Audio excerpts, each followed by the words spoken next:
pas dans l'appartement. C'est un album où un couple emménage dans un appartement. Il faut que les gens sachent aussi que c'est mon vrai appartement dans lequel j'ai aménagé avec Carole il y a 40 ans exactement. C'est assez comique.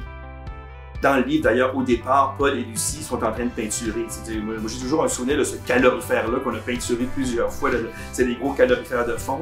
Puis je trouve que ça fait très montréalais, cette histoire de peinture, journal, pizza. Je suis quelqu'un qui est captivé par les histoires du plausible. Donc, je ramasse ce qu'il y a d'intéressant dans une tranche de ma vie, qui est une vie, somme toute, assez ordinaire. Moi, je suis un gars de Montréal.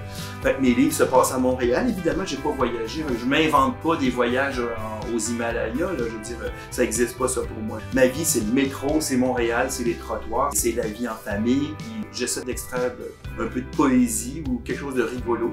Moi, j'ai toujours voulu faire de la bande dessinée depuis que je suis enfant. Puis il y avait des auteurs qui se commettaient dans de la BD adulte. Ça m'a donné l'idée de commencer une série comme ça, personnelle, sans avoir à me soucier si c'est absolument drôle pour les enfants, tout ça. Simplement raconter ce que j'avais envie de faire. Pour La Murale, je suis revenu aux proportions de 2004 où la ligne très forte au pinceau avec des personnages très enjoués. Je vais illustrer quelque chose d'heureux aussi sur La Murale. Je ne veux pas que ce soit déprimant, mais je pense que la série est appréciée pour ce côté-là aussi bon enfant et rigolote.